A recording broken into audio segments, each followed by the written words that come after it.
पापियों को प्राप्त होने वाले नरकों की यातनाओं का वर्णन, भगवत भक्ति का निरूपण तथा धर्मराज के उपदेश से भगीरथ का गंगा जी को लाने के लिए उद्योग। धर्मराज कहते हैं, राजा भगीरथ, अब मैं पापों के भेद और स्थूल यातनाओं का वर्णन करूंगा, तुम धैर्य धारण करके सुनो, क्योंकि नरक बड़े भयंकर होते हैं। जो दुरात्मा पापी सदा जिन नरकाग्नियों में पकाए जाते हैं, नरक पाप का भयंकर फल देने वाला है। मैं उन सब का वर्णन करता हूँ। उसके नाम इस प्रकार है: तपन, बालुका, रौरव, महारौरव, कुंभ, कुंभिपाक, निस्वच, निरुक्त श्वास, कालसूत्र, प्रमदन, भयंकर, असीपत्रवन, लालाभक्ष, हिमोत्कट, मूषाव्रस्ता, वसारुण, वैतरणी नदी,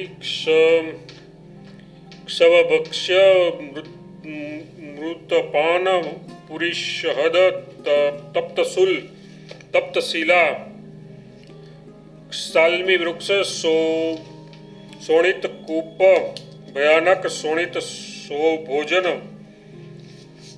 वहिष्ज्वाल, निवेशन, शिलावृष्टि, शस्त्रवृष्टि,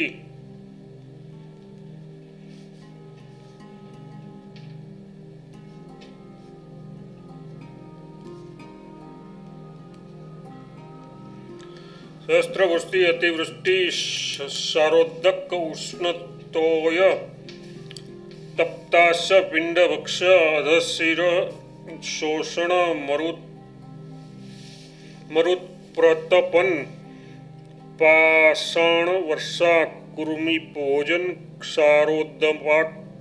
शारोदपान, भ्रमण, क्रकच, दारुण, पुरीश लेपन, पुरीश भोजन, महाघोर रेतपान, सर्वसंधि दाहन, धूम्रपान, स्पाशबंधन, नाना सुलानुपेलेपन, अंगार शयन, मुसल मर्दन, विविध काष्ठयंत्र, कर्षण, छेदन, पतनोत्पन्न, गदा दंडा पिंडन, गजदंत प्रहरण, नाना सर्पदंशन, गदा, नाना मुख शिल्ताम्बुचेन, घोर क्षाराम्बुपान, लवणवक्षण, स्त्रायुच्छेद, स्नायुबंध, अस्थिछेदन, क्षाराम्बु पर्णप्रेश, मांस भोजन, महाघोर पित्तपान, श्लेषण भोजन, वृषाग्र पातन, जलांत मर्जन, पाषाण धारण, कंठ कोप, श्रीशयन, पिपलिकादंसन, वृश्चिक पिंडन, व्याघ्र पीड़ा, श्रुलाली पीड़ा, महिर्ष पीडन, कदर्म शयन, दुर्गंध परिपूर्ण, बहुश्रद्धास्त्रयन, महातिक निवेशवण, अत्युष्णलेपान, महाकटु निवेशवण, कसायुधन पान, तृप्त पाषाण त्रक्षण, अत्युष्णसित स्नान, दर्शन सी वर्णन, तप्ताया शयन और अयोभार बंधन। महाभाग इस प्रकार करोड़ों प्रकार की नरक यातना होती है, जिनका सहस्त्रों वर्षों में भी मैं वर्णन नहीं कर सकता। भोपाल, इस नरकों में से जिस पापी को जो प्राप्त होता है वह सब मैं बताऊंगा। ये सब मेरे मुख से सुनो। ब्रह्म हत्यारा, शराबी, सूरण की चोरी करने वाला, गुरुपत्नी गामी, ये महापातकी है। इससे संसर्ग रखने वाला पांचवा महापातकी है, जो पंक्ति भेद करता, बलि वैश्व देवहीन होने के कारण व्यर्थ केवल शरीर पोषण के लिए ही पाक बनाता, सदा गुरु ब्राह्मणों को लज्जित करता, ब्राह्मणों या गुरुजनों पर हुक्म चलाता और वेद बेचता है। ये 5 प्रकार के पापी ब्रह्मघातक कहे गए हैं। मैं आपको धन आदि दूंगा, ये आज्ञा देकर जो ब्राह्मण को बुलाता है और पीछे नहीं है ऐसा कहकर उसे सुखा जवाब देता है, उसे ब्रह्म हत्यारा कहा गया है। जो स्नान अथवा पूजन के लिए आते हुए ब्राह्मण के कार्य में विघ्न डालता है, उसे भी ब्रह्मघाती कहते हैं। जो पराई निंदा और अपनी प्रशंसा में लगा रहता है, जो असत्य भाषण में रत रहता है, वह ब्रह्म हत्यारा कहा गया है। अधर्म का अनुमोदन करने वाले को भी ब्रह्मघाती कहते हैं। जो दूसरे को उद्वेग में डालता, दूसरे के दोषों की चुगली खाता और पाखंडपूर्ण आचार में तत्पर रहता है, उसे ब्रह्महत्यारा बताया गया है। जो प्रतिदिन दान लेता, प्राणियों के वध में तत्पर रहता अथवा धर्म का अधर्म का अनुमोदन करता है उसे भी ब्रह्मघाती कहा गया है। राजन, इस तरह नाना प्रकार के पाप ब्रह्म हत्या के तुल्य बताए गए हैं। अब मदिरा पान के समान पाप का संक्षेप से वर्णन करता हूँ। गणान्न भोजन, कई जगह से भोजन लेकर खाना, वेश्या सेवन करना और पतित पुरुषों का अन्न भोजन करना सुरापान के तुल्य माना गया है। उपासना का त्याग, केवल देवल पुरुष, मंदिर के पुजारी या अन्न खाना तथा शराब पीने वाली स्त्री से दूर संबंध रखना मदिरा पान के समान माना गया है। जो द्विज शूद्र के यहाँ भोजन करता है उसे सब धर्मों से बहिष्कृत शराबी हुई समझना चाहिए। जो शूद्र के आज्ञानुसार दास का कर्म करता है वह नराधम ब्राह्मण मदिरापान के समान पाप का भागी होता है। इस तरह अनेक प्रकार के पाप मदिरापान के तुल्य माने गए हैं। अब मैं सुवर्ण की चोरी के समान पाप का वर्णन करता हूँ। सुनो, कंद मूल फल, कस्तूरी रेशमी वस्त्र तथा रत्नों की चोरी को सदा सुवर्ण की चोरी के ही समान माना गया है। तांबा, लोहा, रागा, कांस, घी, शहद और सुगंधित द्रव्यों का अपहरण करना सुवर्ण की चोरी के समान माना गया है। सुपारी, जल, चंदन तथा कुप का अपहरण भी सुवर्ण की चोरी के समान है। शास्त्र श्राद्ध का त्याग, धर्म कार्य में लोभ करना और यति पुरुषों की निंदा करना ही भी सुवर्ण की चोरी के समान माना गया है। भोजन के योग्य पदार्थों का अपहरण, विविध प्रकार के अनाजों की चोरी तथा रुद्राक्ष का अपहरण भी सुवर्ण की चोरी के समान माना गया है। अब गुरुपत्नी गमन के समान पाप का वर्णन किया जाता है। भगिनी, पुत्र वधू तथा रजस्वला स्त्री के साथ समागम करना गुरुपत्नी के समान माना गया है। नीच जाति की स्त्री से संबंध रखना, मदिरा पीने वाली स्त्री से सहवास करना तथा पराई स्त्री के साथ संभोग करना गुरुपत्नी गामी के समान माना गया है। भाई की स्त्री के साथ गमन, मित्र की स्त्री का सेवन तथा अपने पर विश्वास करने वाली स्त्री से सतीत्व का अपहरण भी गुरुतत्व गमन के समान माना गया है। असमय में मैथुन कर्म करना, पुत्री गमन करना तथा धर्म का लोप और शास्त्रों की निंदा करना, यह सब गुरुपत्नी के समान माना गया है। राजन, इस प्रकार के पाप महापातक कहे गए हैं। इनमें से किसी एक के साथ भी संसर्ग रखने वाला पुरुष उसके समान हो जाता है। संत चित्त महर्षियों ने जिस किसी प्रकार प्रायश्चित आदि की व्यवस्था द्वारा इन पापों के निवारण का उपाय देखा है। भूपते, जो पाप प्रायश्चित से रहित है उसका वर्णन सुनो। वे पाप समस्त पापों के तुल्य तथा बड़े भारी नरक देने वाले हैं। ब्रह्महत्या आदि पापों के निवारण का उपाय तो किसी प्रकार हो सकता है, परंतु जो ब्राह्मण से द्वेष करता है उसका कहीं भी निस्तार नहीं होता। नरेश्वर, जो विश्वघाती, क्रुद्ध तथा शूद्र जातीय स्त्री का संग रखने वाला है, उसका उद्धार कभी नहीं होता। जिसका शरीर निंदित अन्न से पुष्ट होता है तथा जिसका चित्त वेदों की निंदा में ही रहते हैं और जो भगवत कथा वार्ता आदि की निंदा करते हैं उसका इहलोक और परलोक में कहीं भी उद्धार नहीं होता।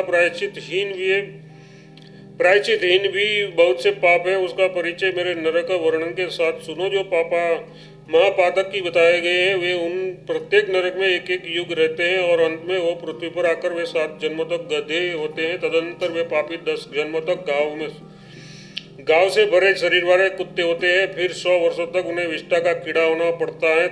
तदनंतर 12 जन्मों तक वे सर्प होते हैं। राजन, इसके बाद 1000 जन्मों तक वे मृग आदि पशु होते हैं। फिर 100 वर्षों तक स्थावर वृक्ष आदि योनि में जन्म लेते हैं। तत्पश्चात उन्हें गोधा मतलब गोह का शरीर प्राप्त होता है। फिर 7 जन्म तक वे पापाचारी चांडाल होते हैं। उसके बाद 16 जन्म तक उसे नीच जातियों में जन्म लेना पड़ता है। फिर 2 जन्म तक वे गरीब, दरिद्र, रोग पीड़ित तथा सदा प्रतिग्रह लेने वाले होते हैं। इससे उन्हें फिर नरकगामी होना पड़ता है। जिसका चित्त असूया मतलब गुणों में दोष दृष्टि से व्याप्त है उसके लिए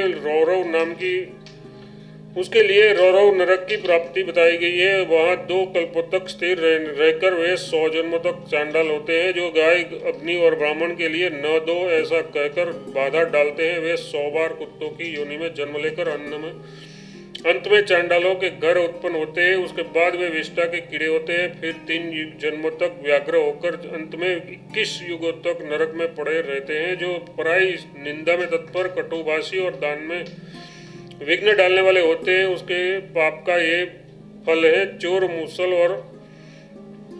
मुसल और ओखली के द्वारा चूर्ण किए जाते हैं। उसके बाद उन्हें 3 वर्षों तक तपाया हुआ पत्थर उठाना पड़ता है। तदनंतर वे 7 जन्मों तक कालसूत्र से विदीर्ण किए जाते हैं। उस समय पराये धन का अपहरण करने वाले वे चोरों और अपने पाप कर्म के लिए शोक करते हुए कर्म के फल से निरंतर नरकाग्नि में पकाए जाते हैं। जो दूसरों के दोष बताए या चुगली खाते हैं उन्हें जिस भयंकर नरक की प्राप्ति होती है वह सुनो। उन्हें 1 सहस्त्र युग तक तपाए हुए लोह का पिंड भक्षण करना पड़ता है। अत्यंत भयानक सड़कों से उसकी जीभ को पीड़ा दी जाती है और वे अत्यंत घोर निरुच्छ्वास नामक नरक में आधे कल्प तक निवास करते हैं।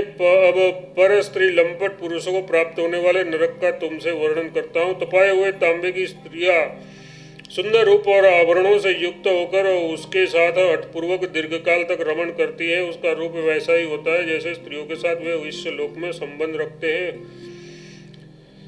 रखते रहे हैं। वह पुरुष उसके भय से भागता है और वे बलपूर्वक उसे पकड़ लेती है तथा उसके पाप कर्म का परिचय देती हुई उन्हें क्रमशः विभिन्न योनियों नरकों में पहुंचाती है। भोपाल, इस लोक में जो स्त्रियां अपने पति को त्याग कर दूसरे पति की सेवा स्वीकार करती हैं उन्हें यमलोक में तपाए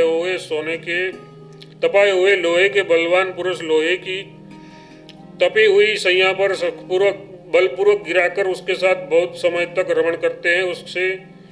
उनसे छूटकर वे स्त्रियां अग्नि के समान प्रज्वलित लोहे के खंभे का आलिंगन करके 1000 वर्ष तक खड़ी रहती है। तत्पश्चात उन्हें नमक मिलाए जल से नहलाया जाता है और खारे पानी का ही सेवन कराया जाता है। उसके बाद वे 100 वर्षों तक सभी नरकों की यातना भोगती है। जो मनुष्य ब्राह्मण गौ और श्रेष्ठ क्षत्रिय राजा का इस श्लोक में वध करता है वह भी 5 कल्पों तक संपूर्ण यातनाओं को भोगता है। जो महापुरुषों की निंदा को आदरपूर्वक सुनता है उसका फल सुनो। ऐसे लोगों के कानों में तपाए हुए लोहे की बहुत सी कीलें ठोक दी जाती है। तत्पश्चात कानों में उन छिद्रों में अत्यंत गर्म किया हुआ तेल भर दिया जाता है। फिर वे कुंभिपाक नरक में पड़ते हैं। और जो लोग भगवान शिव और विष्णु से विमुख एवं नास्तिक हैं उनको मिलने वाले फलों का वर्णन करता हूँ। वे यमलोक में करोड़ों वर्षों तक केवल नमक खाते हैं। उसके बाद 1 कल्प तक तपी हुई बालू से पूर्ण रोरक नरक में डाले जाते हैं। राजन, इसी प्रकार अन्य नरकों में भी वे पापाचारी जीव अपने पापों का फल भोगते हैं।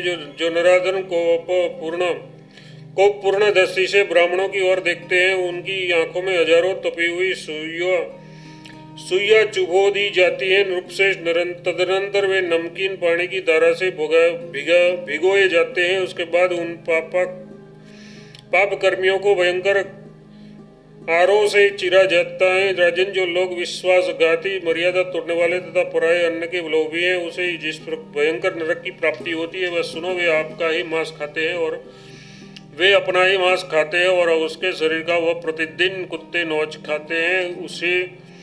उन्हें सभी नरकों में 1 वर्ष निवास करना पड़ता है। जो सदा दान ही लिया करते हैं, जो केवल नक्षत्रों के ही पढ़ने वाले नक्षत्र विद्या से जीविका करने वाले हैं तथा जो सदा देवलोक का पुजारी का अन्न भोजन करते हैं उनकी क्या दशा होती है वह भी मुझसे सुनो। राजन, वे पाप से पूर्ण जीव 1 कल्प तक इस सभी यातनाओं में पकाए जाते हैं और वे सदा दुखी रहकर निरंतर कष्ट भोगते रहते हैं। तत्पश्चात कालसूत्र से पीड़ित हो तेल में डुबाए जाते हैं। फिर उन्हें नमकीन जल से नहलाया जाता है और उन्हें मलमूत्र खाना पड़ता है। उसके बाद वे पृथ्वी पर आकर मलेच्छ जाति में जन्म लेते हैं। जो सदा दूसरों को उद्वेग में डालने वाले हैं वे वैतरणी नदी में जाते हैं। 5 महायज्ञों का त्याग करने वाला पुरुष लालाभक्ष नाम के नरक में पड़ते हैं। वहाँ उन्हें लार खाना पड़ता है। उपवास का त्याग करने वाला पुरुष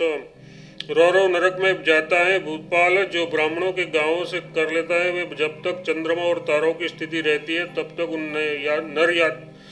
नरक यातनाओं में पकाए जाते हैं। जो राजा गांवों में अधिक कर लगाता है वह 5 कल्पों तक सहस्त्रों पीढ़ियों के साथ नरक भोगता है। राजन, जो पापी ब्राह्मणों के गांव से कर लेने की अनुमति देता है उससे मानव सहस्त्रों ब्रह्मत्याय कर डाली। वह 2 चतुर्युगी तक महाघोर कालसूत्र में निवास करता है। जो जो महापापी अयोनि मतलब योनि से भिन्न स्थान वियोनि मतलब विजातीय योनि और पशु योनि में वीर्य त्याग करता है, वह यमलोक में वीर्य ही भोजन के लिए पाता है। तत्पश्चात चर्बी से भरे हुए कुएं में डाला जाकर वहां 7 दिव्य वर्षों तक केवल वीर्य भोजन करके रहता है। उसके बाद मनुष्य होकर संपूर्ण लोकों में निंदा का पात्र बनता है। राजन, जो उपवास के दिन दान पुण्य करता है वह 4 युगों तक व्याघ्र भक्ष नामक घोर नरक में पड़ा रहता है, जिसमें व्याघ्र उसका मांस खाते हैं। जो अपने कर्मों का परित्याग करने वाला है उसे विद्वान पुरुष पाखंडी कहते हैं।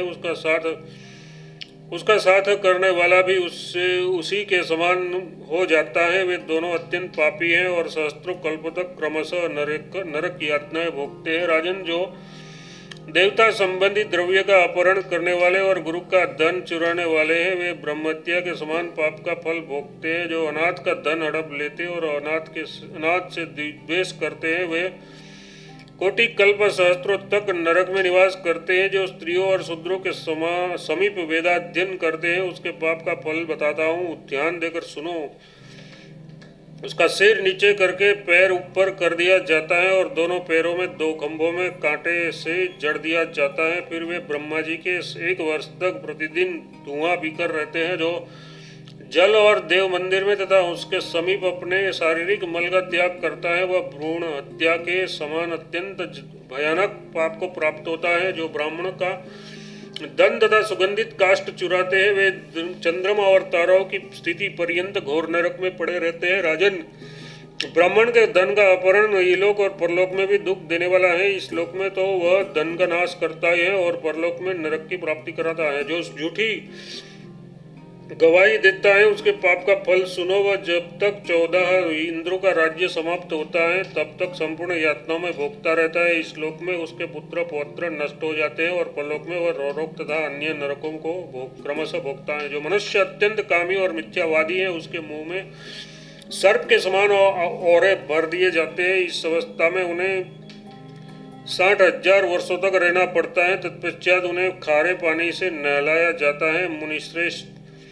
मुनिजेश्वर, जो ऋतुकाल में अपनी स्त्री से सहवास नहीं करते, वे ब्रह्महत्या का फल पाते हैं और घोर नरक में जाते हैं। जो किसी को अत्याचार करते देखकर शक्ति होते हुए भी उसका निवारण नहीं करता, वह भी उस अत्याचार के पाप का भागी होता है और वे दोनों नरक में पड़ते हैं। जो लोग पापियों के पापों की गिनती करके दूसरों को बताते हैं, वे पाप सत्य होने पर भी उसके पाप के भागी होते हैं। राजन, यदि वे पाप झूठे निकले तो कहने वाले को दुने पाप का भागी होना पड़ता है। जो पापहीन पुरुष में पाप का आरोपण करके उसकी निंदा करता है, वह चंद्रमा और तारों के स्थित काल तक घोर नरक में रहता है। जो व्रत लेकर उन्हें पूर्ण किए बिना ही त्याग देता है, वह 80 पत्र वन में पीड़ा भोगकर पृथ्वी पर किसी अंग से हीन होकर जन्म ग्रहण करता है। जो मनुष्य दूसरों द्वारा किए जाने वाले व्रतों में विघ्न डालता है, वह मनुष्य अत्यंत दुखदायक और भयंकर श्लेष्म भोजन नामक नरक में जाता है, जहाँ कप भोजन कराना पड़ता है जाता है। जो कप भोजन करना पड़ता है जाता है।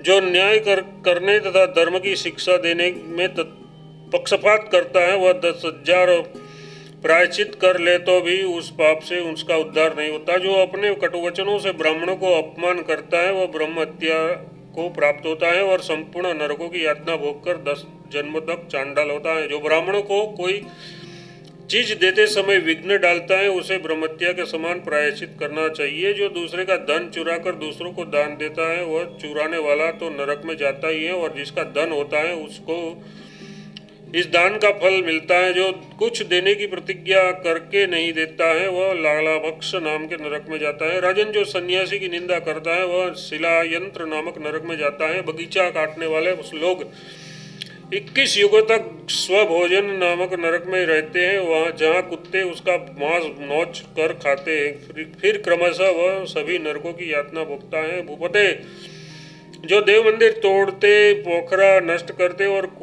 फुलवारी उजाड़ देते हैं, वे जिस गति को प्राप्त होते हैं वह सुनो।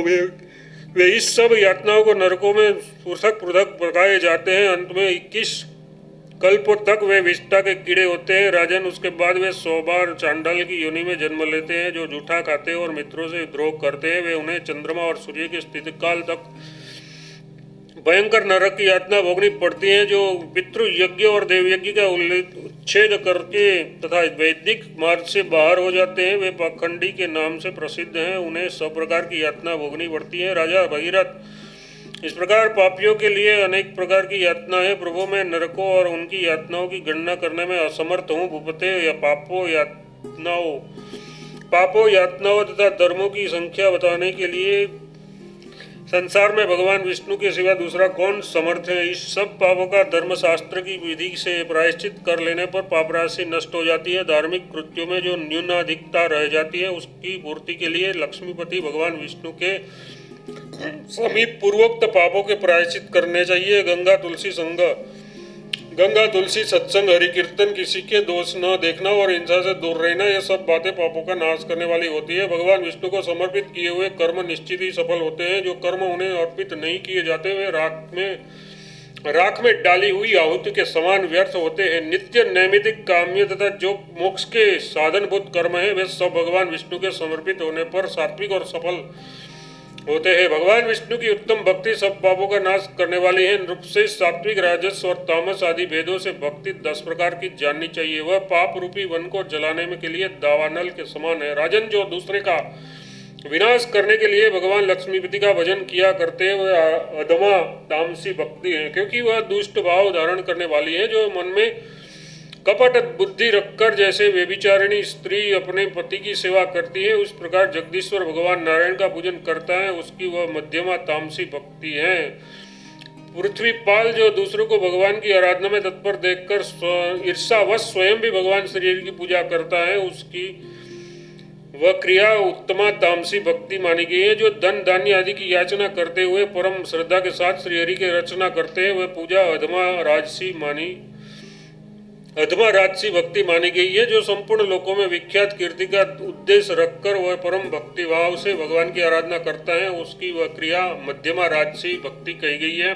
पृथ्वीपते, जो सालोक्य और सारूप्य आदि पद प्राप्त करने की इच्छा से भगवान विष्णु की रचना करता है, उसके द्वारा की हुई वह पूजा उत्तमा राजसी भक्ति कही गई है।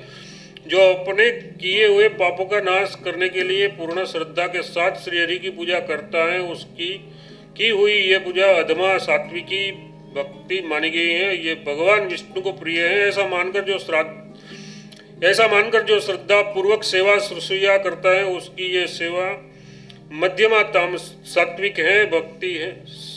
सात्विकी भक्ति है। राजन, शास्त्र की ऐसी ही आज्ञा है। ये मानकर जो दास की भांति भगवान लक्ष्मीपति की पूजा अर्चना करता है, उसकी वह भक्ति सब प्रकार की भक्तियों में श्रेष्ठ उत्तमा सात्विकी भक्ति मानी गई है। जो भगवान विष्णु की थोड़ी सी भी महिमा सुनकर परम संतुष्ट हो उसके ध्यान में तन्मय हो जाता है, उसकी वह भक्ति उत्तमोत्तमा मानी गई है। मैं ही परम विष्णु हूँ, मुझ में ये संपूर्ण जगत स्थित है। इस प्रकार जो सदा भगवान से अपने को अभिन्न देखता है, उसे उत्तमोत्तम भक्त समझना चाहिए। ये 10 प्रकार की भक्ति संसार बंधन का नाश करने वाली है। उसमें भी सात्विकी भक्ति संपूर्ण मनोवांछित फल देने वाली है। इसलिए भूपाल सुनो, संसार को जीतने की इच्छा वाले उपासक को अपने कर्म का त्याग न करते हुए भगवान जनार्दन की भक्ति करनी चाहिए। जो स्वधर्म का परित्याग करके भक्ति मात्र से जीवन धारण करता है, उस पर भगवान विष्णु संतुष्ट नहीं होते। वे तो धर्माचरण से संतुष्ट होते हैं। संपूर्ण आगमों में आचार को प्रथम स्थान दिया गया है। आचार से धर्म प्रकट होता है और धर्म के स्वामी साक्षात भगवान विष्णु है। इसलिए स्वधर्म का विरोध न करते हुए श्री हरि की भक्ति करनी चाहिए। सदाचार शून्य मनुष्यों के धर्म भी सुख देने वाले नहीं होते। स्वधर्म पालन के बिना ही की हुई भक्ति भी नहीं की हुई के समान कही गई है। राजन, तुमने जो कुछ पूछा था वह सब मैंने कह दिया।